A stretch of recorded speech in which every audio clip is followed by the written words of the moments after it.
तर नमस्कार मित्रांनो, सर्वांना श्री स्वामी समर्थ. तर आजचा हा ब्लॉग खूप स्पेशल असणार आहे. कारण आज आम्ही जाणार आहे प्रणाल काकेंच्या इथे 16 सोमवारचे उद्यापन आहे. तिकडेच आम्ही निघालो आहे आता, म्हणजे आवरून जाणार आहे.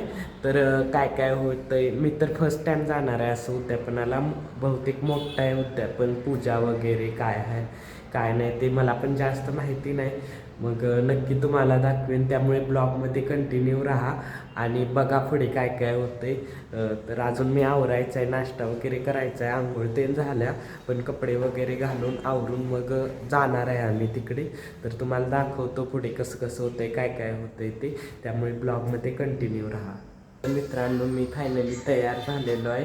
म्हणजे 16 सोमवारचंच व्रत आहे, त्यामुळे ही काय पांढराच ड्रेस घातलेला आहे आणि खाली जीन्स घातलेले आहे, तुम्ही बघू शकता. थांबा, तुम्हाला मी माझं आउटफिट दाखवतो कसं रेडी झाले काय वगैरे. तर असं मी रेडी झालेलो आहे.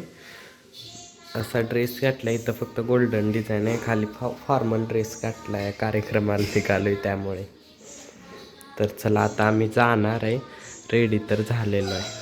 तर नाश्ता वगैरे आवरून आम्ही निघालो मिरजला, कारण मिरजलाच उद्यापन होतं. तिचा आणि दाजींचा दोघांचा देखील उपवास होता, त्यामुळे नाश्त्याला शाबूवडेच केले होते. तर अर्ध्या पाऊण तासाचा प्रवास करून आम्ही पहिले तर त्यांच्या घरी गेलो, म्हणजे मिरजमध्ये. त्यानंतर त्यांना अभिषेक घालायचा होता म्हणून आम्ही गेलो महादेवाच्या मंदिरामध्ये. त्यांच्या घरापासून जवळच महादेवाचं इतकं छान आणि सुंदर मंदिर होतं ना, म्हणून तिथेच आम्ही गेलो. खरंच मंदिरामध्ये खूप शांत आणि पवित्र वातावरण होते.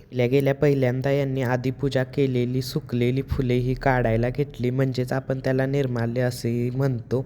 काय मंदिरामध्ये थांबत नव्हता, किरकिर करायला लागला होता, म्हणून त्याला जवळच इथे एक साई मंदिर होतं, त्यामध्ये घेऊन आलो. त्याला लहान मुले खेळत होती, त्यांच्यामध्ये सोडलं आणि मी डबल मंदिरात आलो, कारण मला तुमच्याबरोबर संपूर्ण पूजाविधी, अभिषेक काय काय होतंय काय नाही ते सगळं शेअर करायचं होतं. पहिले तर शिवलिंगाला साध्या पाण्याने अभिषेक घालून घेतला, म्हणजे धुवून घेतले. खरं तर हे व्रत इच्छापूर्तीसाठी केले जाते. हे व्रत खूप कठीण असते असंही म्हणलं जातं. तर आपल्याला 16 सोमवार आपल्याला उपवास करायचे असते, म्हणजे व्रत करायचे असते, आणि 17व्या सोमवारी असा उद्यापनाचा कार्यक्रम करायचा असतो. तर यांचे 16 सोमवार झालेले आहेत आणि हा 17वा आहे, म्हणूनच यांचा उद्यापन आहे आज. तर पहिला पाण्यानं अभिषेक घातला होता, त्यानंतर दुधानं अभिषेक घातला आणि त्यानंतर पंचामृताने देखील अभिषेक घातला गेला. पहिला तर त्यांनी अभिषेक घालून घेतला, त्यानंतर आम्ही देखील सर्वांनी थोड्या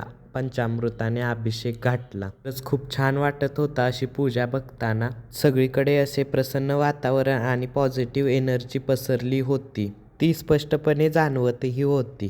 तर मी पहिल्यांदा कोणाच्या तरी 16 सोमवारच्या उद्यापनाला गेलो होतो, त्यामुळे मी थोडे लक्षपूर्वक बघत होतो काय काय होतंय काय काय नाही, कारण मला याबद्दल काही माहिती नव्हती आणि कल्पनाही नव्हती. दूध आणि पंचामृताचा अभिषेक झाल्यानंतर पुन्हा शिवलिंगाला साध्या पाण्याने अभिषेक घातला, त्याचबरोबर पाण्याने सर्व मंदिर देखील स्वच्छ करून घेतले. तर त्या हे खूप भक्तिपूर्वक आणि श्रद्धेने करत होत्या, हे स्पष्टपणे जाणवत देखील होतं. अभिषेक झाल्यानंतर शिवलिंग स्वच्छ फडक्याने पुसून त्याची पूजा करून घेतली. त्यानंतर शिवलिंगावर 108 बिल्वपत्र अर्पण केली. तर 16 सोमवारचे व्रत म्हणजे काय, तर सलग 16 सोमवार भगवान शिवासाठी उपासना करणे, शिवपूजा, मंत्रजप, उपवास आणि भक्ती करणे. इतकेच नव्हे तर श्रद्धा आणि भक्तीने केलेले व्रत म्हणजे 16 सोमवारचे व्रत. 108 बेलपत्र अर्पण करून यांनी देवाची पूजा केली, म्हणजे शिवलिंगावर 108 बेलपत्र अर्पण केले. त्यानंतर फुले वगैरे अर्पण करून देवाची पूजा केली, देवाला नमस्कार वगैरे केला.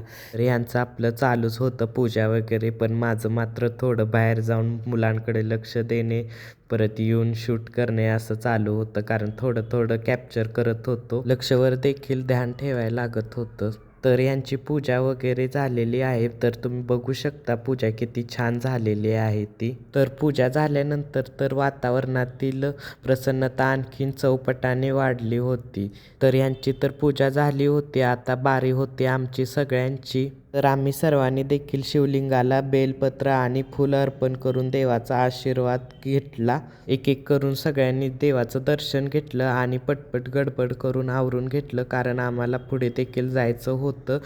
कारण इथे फक्त पूजा अभिषेक तेन करणार होतो आणि जेवण वगैरे दुसरीकडं होतं, तिकडंच आम्हाला जायचं होतं म्हणून पूजा केली आणि आम्ही निघालो घराकडे. तर त्यांच्या घरी गेलो, काय थोडं साहित्य घ्यायचं होतं त्यांचं ते घेतलं आणि आम्ही निघालो पुढे. तर आत्ता फक्त देवाचा अभिषेक झाला होता आणि घरी जाऊन पंडिताकडून उद्यापन करून घ्यायचं होतं. त्याचबरोबर 16 जोडप्यांना जेवण देखील घालायचं होतं. तर घरी इथे किती छान मंडप वगैरे डेकोरेशन केले तुम्ही बघू शकताय. पहिले तर आम्ही नाश्ता करून घेतला, त्यानंतर लागलं जेवण देखील करून घेतलं. आता काय उपवास नव्हता त्यामुळे मी जेवण केलं, बाकीच्यांनी फराळ केला. तोपर्यंत इकडे आचारी देखील आला होता, कारण संध्याकाळी 16 जोडप्यांना जेवण करायचं होतं, त्याचीच ही तयारी चालू होती. त्यानंतर गुरुजी देखील आले, तर यांची इथे चालू होती पूजा मांडायची. पण माझं मात्र इकडे तिकडे फिरायचं चालू होतं. जवळच एक शेत होतं, खरंच गावाकडं आल्यासारखंच वाटत होतं. शहरात एवढं शेत बघणं अवघडच आहे. आता ही लावलेली दिसत आहेत, ही सगळं गाजरं आहे. तोपर्यंत यांची पूजा चालू झाली.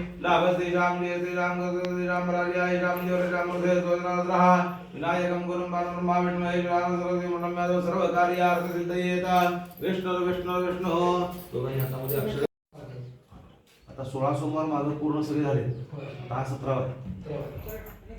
दोघांनी म्हणायचं मम आत्मनः श्रुती स्मृती पुराणोक्त फल प्राप्ती अर्थम अस्माकं प्राप्ती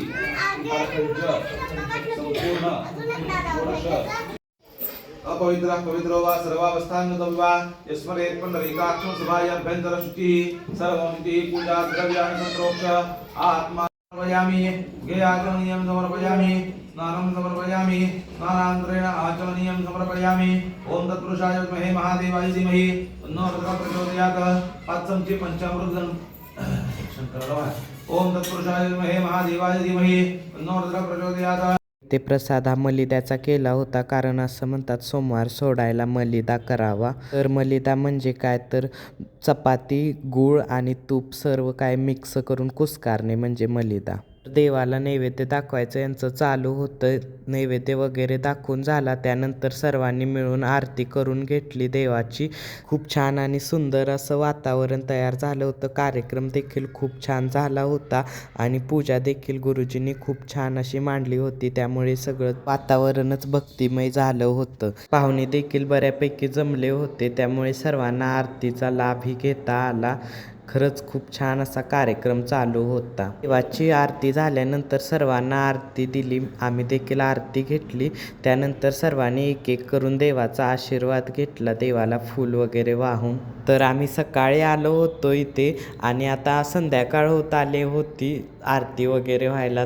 खरं तर सगळ्यात आधी आम्हीच आलो होतो. देखील देवाला नमस्कार करून आलो बाहेर, जिकडे की जेवणाची व्यवस्था केली होती. लक्षचं आणि गुरुचं काय चालू होतं खेळायचं, कारण खूप सारे लहान मुले आली होती इथे.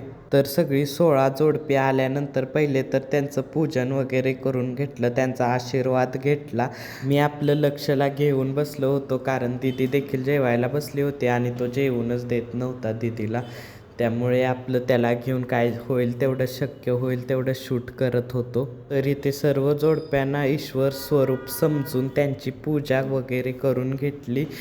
तर पूजा वगैरे झाल्यानंतर त्यांना जेवायला वाढायला चालू केले, जेवण वगैरे त्यांना वाढले. खरं तर सगळ्यात महत्त्वाचं म्हणजे जेवणाचा मेनू काय होता हे मी तुमच्याबरोबर शेअर करतो. इथे बघा, भात, पनीरची भाजी, खीर, आमटी, पुरी आणि तळण असा काय मेन्यू होता. खरं तर सगळं जेवण हे विदाऊट कांदा लसूण होतं, म्हणजे संपूर्ण सात्विक आहार असंही आपण त्याला म्हणू शकतो.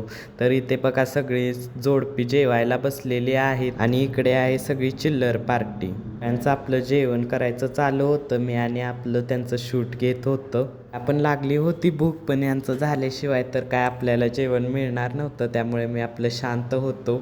तर यांचं सगळ्यांचं आवरून मी देखील घेतलं जेवण करायला आणि जेवून घेतलं. तर खरंच जेवण देखील खूप छान झालं होतं. तर कुणाला जर 16 सोमवारचे व्रत करायचे असेल तर हे पुस्तक आहे आणि यात कथा देखील आहे 16 सोमवारची. तर सगळा कार्यक्रम वगैरे आवरायला आम्हाला संध्याकाळच्या 10 वाजल्या होत्या आणि 10 वाजता सगळं आवरून आम्ही निघालो घरी. थकवा तर खूप आला होता, पण कार्यक्रम इतका छान झाला होता त्यामुळे त्या थकव्याचा अजिबात शीण नव्हता. तर घरी जाताना असं काय घडेल असं मला वाटलं देखील नव्हतं. तर काय झालं, प्रसाद म्हणून त्यांनी खीर दिली होती आणि ती आमच्याकडून गाडीतच सांडली. तर हे सगळं आवरायच्या नादातच व्हिडिओ एंड करायचा राहूनच गेला. तर thank you for watching and please like, share and subscribe.